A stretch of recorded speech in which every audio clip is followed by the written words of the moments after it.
Mhm. Here's where most people get tripped up. Do not send the pitch to info@buzzfeed.com or editor@allure.com. No one's going to read that. You need to find the commerce or shopping editor or writer. If Commerce. someone has the word commerce or shopping in their bio, it means that they're responsible for recommending products that people can shop from. I have a database in my PR program of 100,000 journalists, and one of the lists is hundreds and hundreds of journalists who are just covering gift guides. But you can start to do it on your own. You can start to put a Google News alert and type in gift guide, gift roundup, gifts for him, and it'll ping you with all the articles written about your industry. Mm. And it trains your brain to think in terms of subject lines, which is good. And it also, you can start to copy and paste the name of the journalist writing that article into your ever expanding Excel spreadsheet, which becomes your own media database. Welcome back to Built Online, the podcast where we dive into everything online business. Here we explore the minds of creators who are building online businesses to power their dream lives and ultimately transform economies. I'm your host, Cody McGuffie, and if you're new here, I'm the founder and CEO of EverBee, a creator commerce platform where we believe that everyone deserves the opportunity to pursue their passions and to live life on their own terms. We're on a mission to make creator commerce accessible to everyone throughout the world, no matter where they are, and to make a positive impact in our families and our communities. And we believe that everyone that truly commits to a vision and pursues it with an undeniable force of will, that they will ultimately succeed. I'm really excited about today's show. Thank you for sharing your time with us. Before we jump into today's episode, I'd like to ask a quick favor for anyone that's listened to the show before. If you haven't already, please let us know if these episodes and these conversations are helpful or not. Share your feedback in the comments and review it if you would. It truly helps the podcast. It helps our team, it helps me personally understand what types of guests that we should have on the podcast. That really just helps us improve the show to make it better. We need your feedback. We would not be able to operate without your feedback. So be sure to follow the podcast, subscribe to the channel wherever you're watching this, so you really never really miss out on that one nugget that can really change your business and change your life. Enough of that. Really excited to have you here. Let's jump into today's show. Gloria, what's going on? How are you? Hey, thanks for having me. I'm so excited to dive in. I'm happy to dive into. I'm happy you're coming on. So thank you for being here. I'm really excited to learn about your story, learn about kind of your experience. There's so many people here that can benefit from understanding what PR is and all this stuff that's your world, and that's not personally, it's not my world at all. And it's definitely not our listeners' world. So first, maybe we can just start with like, who's Gloria Chou? And then your story a little bit. Yeah, so this is going to be a good one for you guys because I've actually never worked a day in my life in any PR or marketing agency. And so the whole story about how I do PR is a very disruptive way. I really believe that PR agencies are not built for small businesses, and no one's really serving the small business e-commerce, founder. And from literally hacking PR from the outside and cold calling, I'm going to share with you, the methods that make PR accessible for everyone, because I think it is our duty and our responsibility as founders to advocate for ourselves and be our number one cheerleader. I But let me love that. back up a little bit. I actually used to be a US diplomat, and I never worked in PR, but I always wanted to be, I always call myself like everyone's unofficial hype woman. Like I'm like that hip hop MC who's like on stage hyping the crowd up. It's going to Mm. be my next career, I think. And I love to see people win. And when I was in diplomacy, because I studied international relations, I was always very curious about different cultures. When I got into government, I realized like, wow, there's a type of personality that's really suited for bureaucracy and a type of personality that's suited for entrepreneurship. And I Mm. am a creative person, and I realized it just wasn't a personality fit. And so I probably applied for over, I kid you not, like 1,000 jobs in PR and communications because I was I was a very strong communicator. I was also a film producer before that. And so I always wanted to Wow. work in PR, but I quickly realized that the PR industry is very gate kept and very traditional, and they wanted people with very specific experience, which is working at an agency. And so I quickly realized like, wow, like this is not really something that's open to outsiders. And so I just had to start getting tiny clients. This person had a fintech startup. I didn't know what fintech was really. And he was like, yeah, I'll pay you a couple $100 if you can get us featured on TV, on CNBC, on Wall Street Journal, on New York Times. No idea what I was doing. I didn't have any connections to any journalists because remember, I never studied media or journalism. Mhm. And I had to pick up the phone and started cold calling the operator at the New York Times after Googling their number.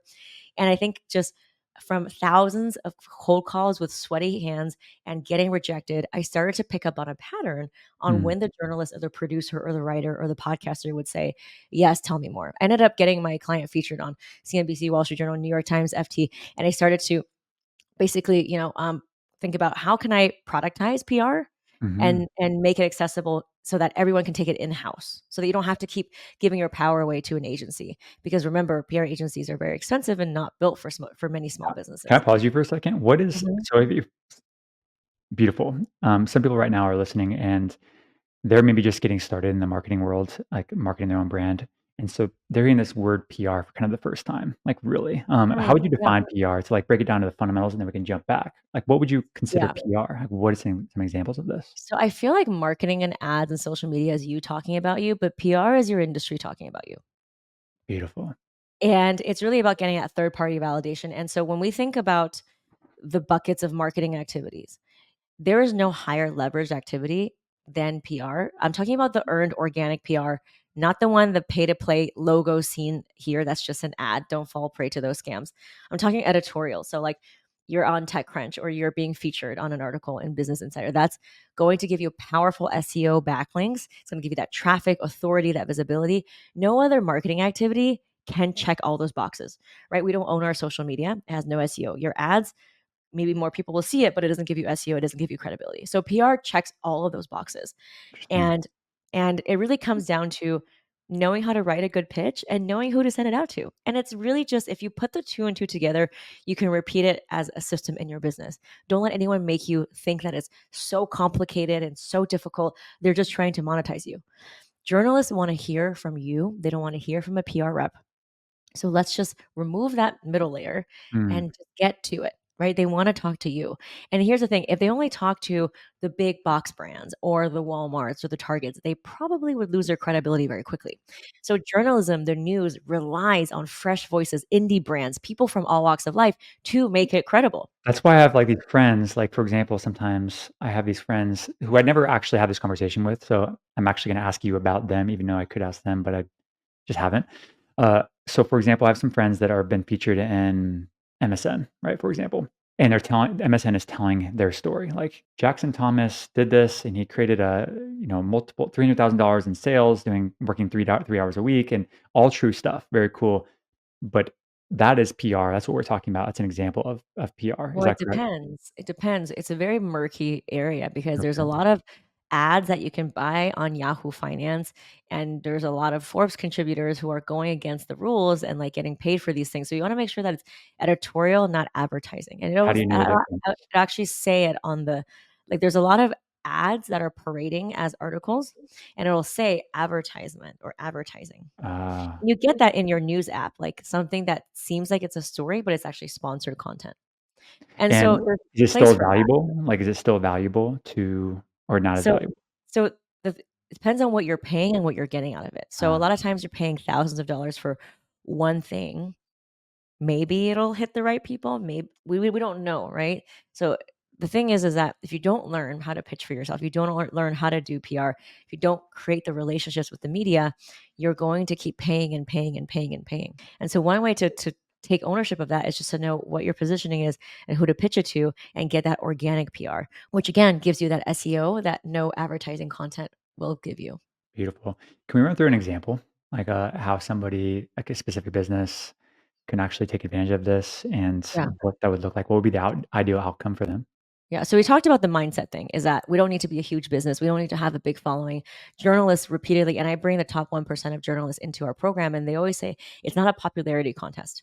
We want to know someone that has a story, the right positioning that fits. So let's talk about e-commerce physical product, right? There's a huge untapped space for them for PR because there's so many gift guides, Oprah's favorite things, TechCrunch, Wirecutter, all of these things. It is absolutely possible for a very small brand who doesn't have a huge following to get featured, but you just have Mm, to know how to pitch it. And so my CPR method is the method of how to write a pitch that gets the journalist to quickly say, "Ooh, tell me more." And so CPR stands for credibility, point of view, and relevance. And from the thousands of cold calls and pitches, I found that good pitches has those three elements. So let's start with the subject line, right? Give me an example of a product hmm. from Let's your audience. do let's go to Etsy right now and do it. I'll just give you an example. let's do a mom shirt, and I can go more specific if you want me to. How Okay, about so great. So let's talk about the mom shirt, right? But by the way, this is not rehearsed. This is like on the fly. totally. So with a mom shirt, a lot of times when we're pitching, we know how to do our marketing pitch. So we know how to sell to our audience. But here's the thing, the journalist is never going to buy from you. And so we need to step back and have a different way of writing to them that's not marketing yourself. And so what do we want to do? We want to figure out what are the categories, what are the themes that will get a journalist to write about it. When I think of mom shirts, I think of gifts for moms for Mother's Day, but I Mm, also think of personalized gifts. There's a huge category for personalized gifts, and there's also stocking stuffers. There's luxury gifts, there's budget gifts. So all of those different categories, and you can do a quick Google search and you can find out what those buckets of gifts are. There's so many of them. And then you can start to tailor your pitch or your product for that angle. So if you have a mom sweatshirt, it could be something for the fall and cold weather personalized gear.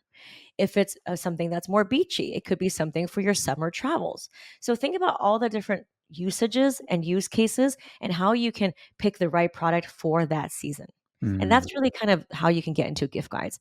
And writing a pitch is about picking the right product for that season. It's not about having a newsworthy product. There's no such thing. I've written stuff for candles and bath salts and they all get featured. So you do Wow. have a story. It's just about knowing how to position it for Gloria, the right season. everyone right now, yeah, I want you to say that again because I think everyone right now is probably listening to this and they're just like, "Oh, that sounds great for that specific product, but not for my niche because mine's just mom shirts," which is I wanna debunk that actually. So, can Yeah. we spend a little bit more time just thinking about that? Because I only sell clothes to new moms or Mm. they feel like it's so saturated in their world. They feel like they're just 1 in 10,000,000, but so the fact that you just said that you can actually be featured. There's so many, like, gifts for new moms, care packages, how to like, new baby gift, new home gifts, like, there's so many of them, so why have it not be you? That's just a mindset, like, these articles are being published with or without you, so why not go and Mm, pitch yourself using the CPR method? And there's so many different whimsical gift ideas too. We have people who make drinking card games. We have people who make intimacy card games, and they all get featured. So I think as the online world gets more and more saturated, the frequency of these gift guides just get more and more. I talked to someone who writes one gift guide per day leading up to the holidays, and each one probably could have 10 or 30 different items. So if you do the math, that's just one journalist. Think about all the tens of thousands of journalists in the world. So that's just a mindset thing you're telling yourself. You don't know until you pitch it. Now, there might be something that's really strange and can't be giftable, like if you do like, I don't know, extraterrestrial tarot card readings or something, but there's always a way to spin it. So don't let that influence you. So think about the 3 or 4 themes or buckets that your product can be. So let's say candles. We have a lot of perfect. candle wellness Candles. gifts. Yep. There's so many different angles because candles are a great welcome home gift. They're a great gift for her, him, and depending on the scent of the candles, it could be something for your upstate getaway. It could be something that's for a design conscious person. If it's sustainable, it could be something a wellness gift for people who love sustainable and non toxic gifts. There are so many different angles. So think about leading with the trend or the theme and not your benefits and features. I think a lot of times we're so bogged down with our benefits and features that if we just kind of zoom out a little bit and realize, oh, there are actually 4 ways that I can pitch this candle. Then you start to think about, okay, well, then how do I write my pitch for that? So it's the Mm. same product. You're not changing a product, but you're just repurposing it for the different season and the different reason. Is the ideal outcome is to have a journalist say yes, and they actually Mhm. write an article about you and your product, Yes. or is it just Yeah. about your product, or either one? So there's obviously founder features like on Business Insider, but in terms of direct to sale, if you want to make more sales this holiday, 100% get into a gift guide. Gift guide. Because people are not going to be clicking on the article best home gifts unless they're probably wanting to buy something. It's a much higher buyer intent than 20 people liking your Instagram. You're saying there's already editors writing about gift guides coming up for, let's just say, like Oh, Christmas, for every day. example. Like, Yep. every single day. I'm actually doing a training in my PR program, like, giving them so another thing is how do you find the journalist, right? Because we talked about what to write. Mhm. Substack is a treasure trove, and I'm actually sharing with my group, like, all the Substack journalists you should follow because a lot of these journalists who write gift guides, and I'm talking, like, they write a gift guide every single year. They're just actually updating the previous one. So it's like best gifts for dads. They're just gonna update the list for this year, and they're looking for new products. And Substack is a great way to find those journalists because they're telling their subscribers, here is what I'm working on this week. Here is my Mm. email. Here's how to pitch me. So it's like having their editorial calendar and knowing what they're pitching even before it hits the stands. Oh, it's It's so beautiful. important. I kinda Another it just way, clicked for me. Yeah, it just clicked, like, your goal, like, somebody listening to this goal right now is to go and get inside of a writer's gift guide. They already have a gift guide, so go and get inside of it. Now, how to get inside of it, that's what you're gonna cover next is, like, yeah. what So we do you talked write about, and how do you pitch? yeah. So the CPR method teaches you how to write. So you want to start your subject line with something that reads like an article. Don't say your name, the word pitch, or the company name. It does not mean anything to the journalist. So let's say if it's bath salts, right? It can be like best stocking stuffer for the wellness enthusiast under $5 or whatever, under $10. Mm, You see how that reads like an article. You want your subject line to almost read it like an article so that they know what is the category and what is the price point. And then let's start using the CPR method. I like to have R as in relevance first in the email because what is news if it's not relevant? You want to catch their attention right away. Start with the relevance.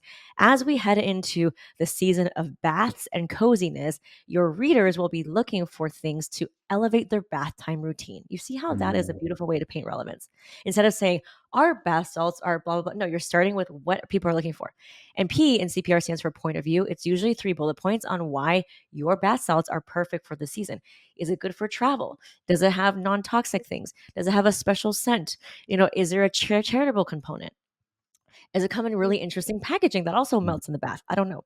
And then you want to conclude with the credibility, which is 1 or 2 sentences. Don't go crazy here of your story. It could be, we are a mom and daughter team that started it, or I founded this with an ancient Ayurvedic formulation, and also in the gift guide pitch, always put in where it's available. Is it on Amazon? Is it on Marshall's? Is it on your website? So link to that, how much it is, and if it's available for shipping for US only or US and Canada, put all the thing in there. mm. And if you make a product visually, you can put one photo.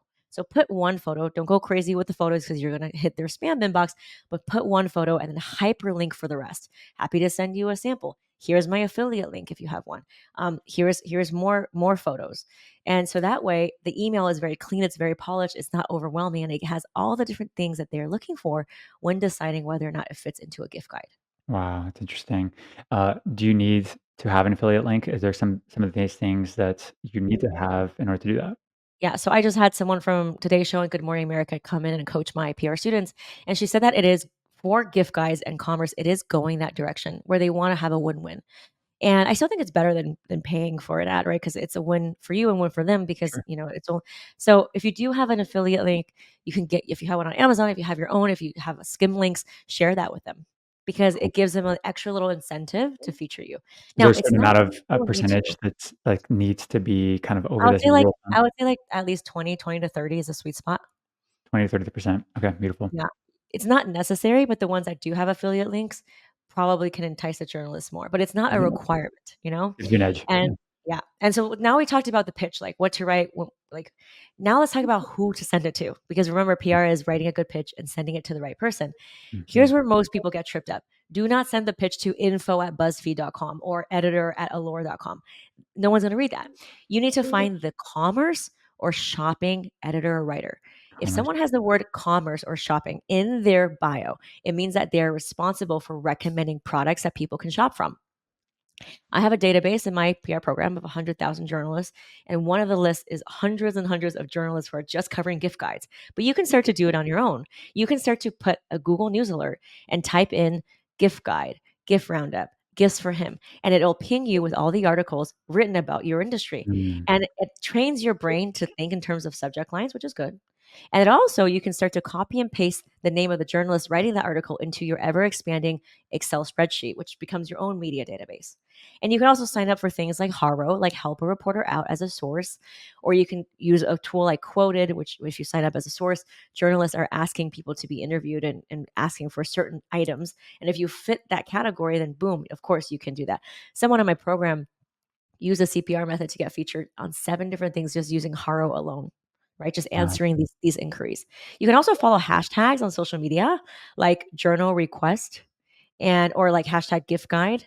And so that way you can find out if journalists are looking on X or on Instagram or on LinkedIn for certain things to feature. But those are kind of the grassroots way, and also Substack, following these journalists who write about small businesses and write about products, whether it's travel How or many outdoor. how many inquiries are these journalists getting per day, per month? Like, how competitive is They are this? tasked to write a gift guide per day sometimes. So they Wow. are scouring the internet right now as the time of recording in Q4. Their frequency of writing is insane. So I say there's no better time to start this, knowing how to write your pitch. The best time is yesterday, the best time is today. To write, look at the CPR pitch, think about what products are best for the season, because again, you don't want to send them 50 products. Send them 3 max that are perfect for the season. If you have a special bundle, if you have something for winter skincare, if you have something for the season that's, a special, a limited edition, I would pitch that. And then when springtime comes around, pitch something different. If trying to get inside the journalist's head a little bit, if they're tasked to write a gift guide per day, they probably don't wanna be recommending the same products in each gift guide every single day that they're writing a new one, right? So they always are looking for new products. That's kind Yes. of more validation for your point. Yes, and one product can work. So if it doesn't work for one one gift guide, pitch it again. We have someone who doesn't even make her own products. It's my Trove box, and it's like a home decor box, and so she curates cups and Mm, different things, and she's gone into so many different outlets by just repurposing her angle. mm. She got one that was so funny. It was like, best gifts for the newly divorced dad in your life. Another one that's like best home gifts for the couple who bought a new home, gifts for mom, gifts for her. It's still the Right. same There's so product. many things, There's yeah. different angles. It's a blue ocean strategy. Once you learn to think about it in this way, and hopefully this Mhm. podcast has helped you, you realize like, oh man, there is a blue ocean of opportunity for me to get featured all year round. Yeah, we're only limited by our creativity at that point. It's just like there's unlimited amount. It's interesting. It's almost like a muscle we have to, like, flex in order to get stronger and almost, like, Yeah. see And then it opportunities becomes an where addiction. You're like, I'm gonna let go of all this Instagram nonsense because we don't even know if people are ever gonna buy from us, and then just Mhm. focus only on PR. Which I like this because it fits into, like, this whole methodology or this whole way of thinking about, like, that's, like, more of a traffic strategy, awareness, traffic strategy, drives people to your site, and you capture the customer, or you Credibility, definitely capture the authority. email. Yep, gives you all that stuff, and you It still checks capture all of the those email. boxes. Yeah, exactly, and basically that now ideally, they go on your customer list, and now you kind of, like, own that customer now, and now you can always market them internally closer to, and you almost, like, rinse and repeat this entire strategy, which is something that we recommend actually on the podcast quite a bit. Yeah, and not just pitching for e-commerce, pitch your founder story, because a lot of times it's not just your product. Let's say if you make adaptogenic coffee or tea, you can be on a wellness and health podcast. You can talk about your journey healing your illness. You can be on a founder feature about like there's so many different ways that's not just your product. We just today just talked about product, but think about the 3 or 4 other themes that you can talk about. Mm. It's interesting because I like having this conversation because so many people listening to this, including myself, we think about PR and we think about it's for the big guys. We just think Right. about like, oh, it's Celebrities, for like the Jeff politicians. Bezos of the world. It's like Mhm. everybody's writing about Elon Musk and Yeah. Spanx and all this, big brands and big personalities, and we don't think that it's for us. And what's interesting is that their strategies to they actually want us. They want you listening to Yeah. this, But and the you just PR agencies don't want us to know that, and that's why they charge a lot of money. So of course, interesting. traditionally we think it's for the big guys, right? And so I think by what I'm doing, I'm really disrupting this industry and making it accessible for all of the small business owners out there who have not been had the Love privilege that. and access to the media. And so this is why this work is absolutely sacred to me, to help people to own their power, to take up space, and to be like, we absolutely deserve to be seen. Why not I love us? that. Absolutely, especially if you really believe in your product, you really believe in your customer, like the mission, all this stuff. Like, yeah, we have an obligation to do that. I'm curious, like, what does an ideal outcome look like for one of your star, let's say, students or people, like Yeah. your friends or somebody like this? Like, is it? Like, I always like to look at metrics, right, in my head, almost like a goal. Mhm. Okay, I want to get featured in 5 this quarter. Is that a lot Yeah. or is that a little? Is No, that's that totally doable. We had someone who's never done PR before. She's in her 50s. She's from Brazil. English is not her first language. And she makes swimsuits. And the pitch I came up with for her was like, remember that show White Lotus on HBO? It's like how to Mhm. pick the best swimsuit for your Italian vacation this year, because Italy was like trending destination. And she ended up using the CPR method. She got featured in Elle, Cosmo, Allure, Pop Sugar, Desert Magazine or Sunset Magazine, and then she used the CPR method to reach out to a stylist who then like pitched it to Oprah's favorite things. So she got on so many things just by this one CPR pitch. Oh, and she's using a CPR pitch to wholesaler retailers so that she can be in Uh, stores. So there's no limit to the ways that you can do this. It's a way of having a value driven conversation where the person on the other end doesn't know who you are. Because remember, that's how I started. I didn't know these journalists. How do you quickly get someone's attention? How do you make it so that they say, yes, tell me more? And that's really the beauty of this. can we talk about that? Like that after they say, let's say you do everything perfectly, CPR method, they reply back, and now they say, yes, tell me more. What should someone listening to this expect that process to look like after that? Let's say it's a physical So product. it's pretty simple. If it's for product, it's just like, cool, we're gonna feature it. Because in the pitch, you already said everything you need to say. It might Okay. be, okay, send me a sample. So make sure that they're a legitimate journalist and not a fake influencer parading. You can ask questions like, when is this editorial going to be featured? You can use the word editorial so you know that it's not advertising. And then, maybe after they try it and they love it, then they're going to feature it. So it really depends on the outlet. You can have something featured in 24 hours, or you're going to send them a sample and they're going to try and they're going to put it in the next Mm, issue. So it really depends. But what's important is for you to keep pitching far and wide, not just to 5 journalists, but I'm talking 50 journalists, like cast a wide net.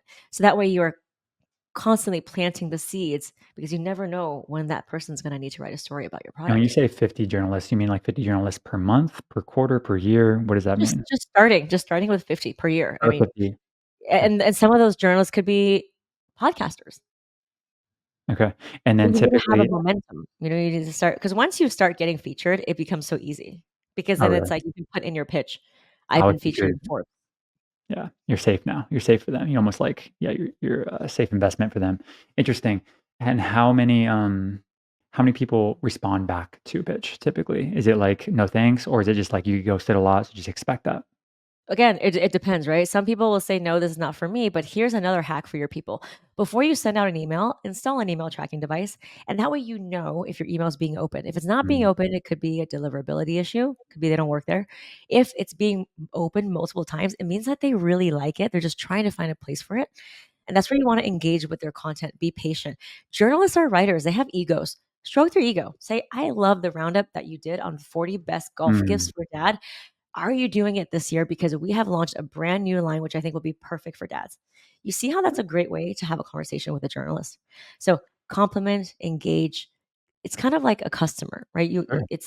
You just want to build that relationship with them. So, and it should come from an authentic place. Like it's not just all about you. It very much needs to be serving them because Serving that's their audience, yeah. yeah, I mean, it is about you. They're not stupid. They know it's they sure. you wanna get featured, but but using the CPR method, you don't feel icky about it because Mhm. you're positioning yourself as just someone who's presenting a solution to a certain trend or an insight or a problem that the customer is having right now. What are people looking for, and how are you in a position to just fill that gap, fill that need? How many sales should someone maybe not someone should expect? How about some of your people that you were already talking about a little bit Oh, that I've had people sell out of their stuff and get featured so many times that they got investor money. Like I had people who raised, I've worked with startups who raised hundreds of millions of dollars after working with me. I had someone who opened up their first brick and mortar store, after being featured many times. I've had wow, people exit their company. So it's really positioning yourself, but then also establishing yourself as like an industry authority.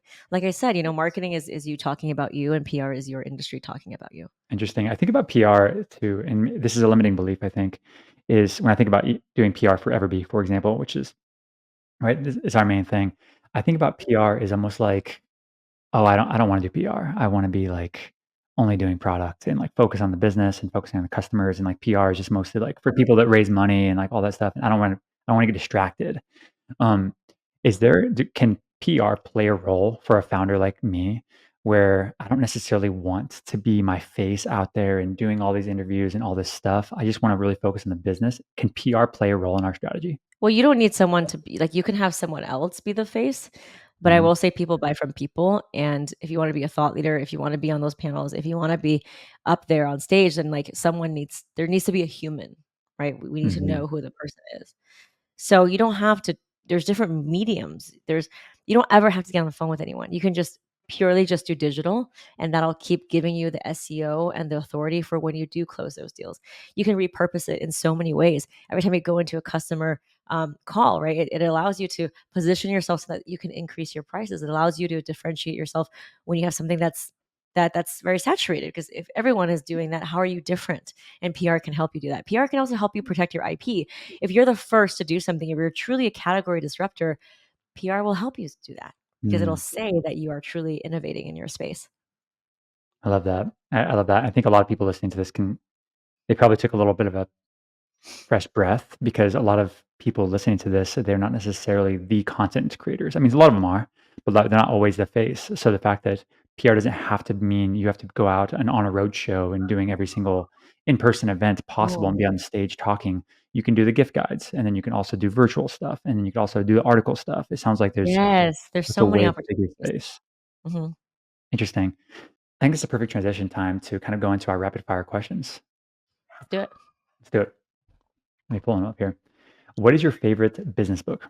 Ooh, there's so many, but I recently read 10x is easier than 2x, and I loved Ooh, it. that's on my list. I have not read that yet. What is the worst business advice that you've ever received? Oh my god, there are so many. I find that now in this day and age where, like, information is so everywhere and everyone's following the same templates, I actually find that going against what everyone's saying is what has made me successful. So don't be afraid to do something that what no one else is doing, because think about it, if everyone is doing the same thing, then how are we being different? Completely So agree. that's my business advice, is just be different. What's one thing that you wish that you knew before starting your business? How it was going to be a mirror into my own healing journey, the things that I need to work on, my scarcity, my trust issues, my money Mm, issues, all of it will come out in your business. And it's a privilege, but it is definitely like, wow, you really see it in your business when you own your own business. love that. How many hours do you think you work on your business every week? I'm not a morning person, so I refuse to have a meeting before 11 AM. Um, and so I don't, my days are kind of scattered. I would say I probably work about 30 or more. I mean, I'm always working because I'm on my phone, right? I have Slack on my Mhm. phone, but I'm not like in front of the computer. I don't think more than 30 hours a week Love max. that. What would your family and your friends and your customers say about you if they had to get together and summarize kind of who Gloria is without you being there? Like all the good things, all Mhm. the bad things. What are some of the things that they would say? That I am a mold breaker. I'm not afraid to go deep, and I really make people feel seen. And I can be quite intense because I don't do any surface stuff. Like, we just get right into it. Mhm. Yeah, kinda same as me. I agree with that. This actually wasn't a question, but I'm curious to get your opinion on this as a final question. Do you think that every single person should be a business owner to some degree or an No. entrepreneur? Absolutely not. My husband is not, thank God. We cannot have 2 entrepreneurs in the house. It would be madness. The level of, the emotional roller coaster, the volatility, I think we need one partner to kind of be the grounded one. For me, it's given me so much peace that my husband is not an entrepreneur, because he's able to hold space and to have some kind of stability as we ride the turbulent waves of entrepreneurship. So I absolutely don't think that everyone should be there. I think you should pick what is good for your personality. My husband doesn't have the personality for an entrepreneur, because an entrepreneur, you have to be relentless about selling all the time, and Mm, he doesn't like that. But he's really good at other things. I think he's way better at managing a team than me. And so working in corporate, like, people love working for him. I can be a nightmare to work with as a founder, as a visionary. I'm all over the mhm. place. So I absolutely do not think everyone should be an entrepreneur. No. It's interesting, and I toy with this question in my mind too because there's a part of me that I agree with you completely. Like, the level of thinking and the level of stress that entrepreneur has to go through, they're always on, and they're so so stereotypical what people talk about, but, like, at night, you're always thinking about the business, and you're always thinking about the worst case scenarios, but at the same time, I'm like, everyone should do this because to some degree sorry, if you hearing that background banging by chance? No. Okay, beautiful. What was I saying with that? That Oh, you agree with me. I do agree with you. Listen, there's parts of me feels like everyone should be a business owner to some degree because you stretch yourself so much, like, you learn about yourself so much, and you get so creative with certain problems and how to solve them that I feel like if you're not a business owner, that you never really will get to experience, like, the next level of yourself. And so I toy with this. I struggle Mhm. with this. Well, everyone should be a business owner or, like, no, it's only for these types of people. But I'm like, everyone should. Doesn't mean everybody could or everybody will, but everyone should. And does that mean that they need to be full-time entrepreneurs? Not necessarily. They probably shouldn't be. But should they be some sort Yeah. of business owner, like maybe a side business? I don't know. I'm curious to get your opinion. I think there's pros and cons. I do think you're right that the pace at which we experience evolution and shifts is at a pace that's way faster than anyone who's not a business owner. Now, does everyone need to do that? No. But in terms of personal growth, there's no quicker path to personal growth. Interesting. Gloria, where can people find you? Where can people learn more about you? Do you have any coaching or services or training on all this stuff? Yeah, of course. Drop So it on us. I also host my own podcast, Small Business PR, and I interview actual journalists who are covering all different things from Forbes and Business Insider and Wall Street Journal and New York Times. I ask them the questions that you can't find anywhere else. So follow the podcast if you are interested in being on your PR journey. I also am on Instagram at Gloria Chou PR. That's at Gloria Chou PR. I share very openly about my life and my healing journey and my relationship with my mom and all the things. And then if you want to watch the CPR method, like word for word, like from beginning to end, I actually show you and how that got someone featured a dozen times who doesn't know person in the media and is a very bootstrapping solopreneur. You can go to gloriachoupr.com/masterclass. That's gloriachoupr.com/masterclass. And you can watch that training for free. I've had people watch that training and get featured within like a week of watching it. Like I get Wow, DMs all the time from people I've never met who are like, I watched your training and I pitched and I got on local TV. I got my event funded, or I was on BuzzFeed like all the time. So amazing. it's one thing that you do watch that masterclass. Beautiful. And by the way, for anyone watching this or listening to this, depending on where you are, we'll drop the links in the YouTube description below or the show notes. Gloria, thank you so much for coming on, sharing your time and your expertise and all of your experience with us. I know that I know at least one person will take away and actually be featured. And by the way, if you are that person, email Gloria, tell me too. I'm very curious to know this. And Tag us. Yeah. Gloria, thank you. Thank you. Awesome. I'll see you soon.